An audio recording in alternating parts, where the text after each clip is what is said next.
Halo guys, perkenalkan, nama saya Ebenezer Panjaitan. Saya kuliah di Universitas Sarung Tiara Indonesia di Fakultas Hukum dengan NIM 2203150118 dengan judul mata kuliah Tindak Pidana Korupsi yang diampu oleh Bapak Mikhail Jericho Damanik. Baiklah, saya ingin memberikan penjelasan tentang pengertian tindak pidana korupsi. Pengertian korupsi adalah tindakan yang memiliki arti untuk merusak, menghancurkan, yang memiliki arti juga keburukan, ketidakjujuran, dan penyimpangan moral. Korupsi berasal dari bahasa Latin, yaitu corruptio atau corruptus. Istilah ini kemudian masuk ke dalam bahasa Inggris yang menjadi corruption, ke dalam bahasa Belanda menjadi korupsi, dan akhirnya masuk ke Indonesia menjadi korupsi. Pengertian tindak pidana korupsi menurut ahli dan Kamus Besar Bahasa Indonesia.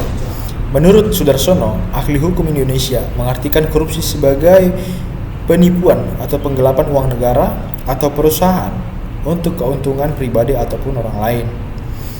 Menurut Jeremy Pop, aktivis dari Selandia Baru, mendefinisikan korupsi sebagai perilaku pejabat yang secara tidak wajar dan tidak sah memperoleh keuntungan dengan menyalahgunakan kewenangan.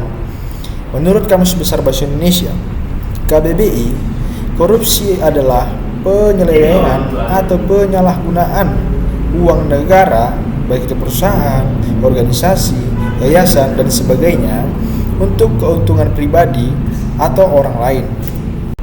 Menurut Undang-Undang Republik Indonesia Nomor 31 Tahun 1999 tentang pemberantasan tindak pidana korupsi.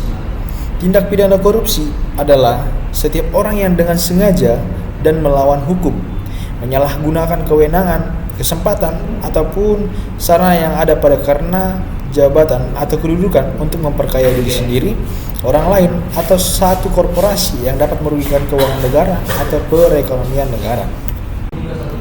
Menurut Undang-Undang Nomor 31 Tahun 1999, Junto Undang-Undang Nomor 20 Tahun 2001 tentang pemberantasan tindak pidana korupsi.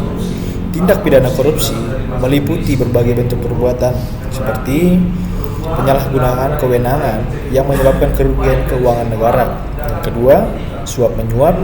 Yang ketiga, penggelapan dalam jabatan. Yang keempat, pemerasan. Yang kelima, perbuatan curang.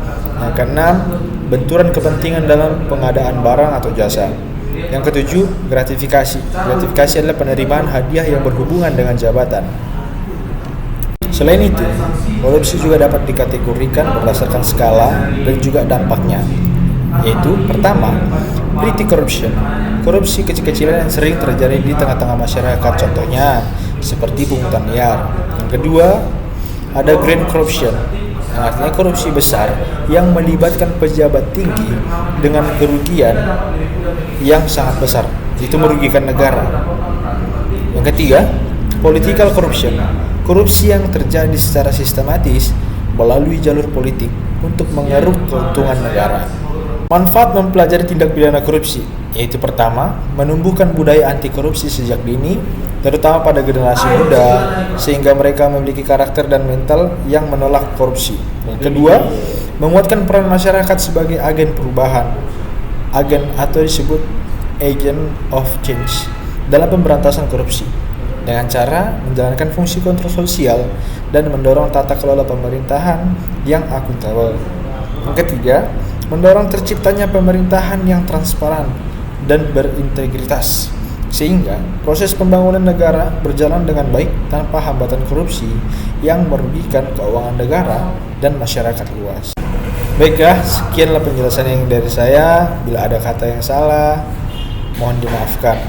Terima kasih.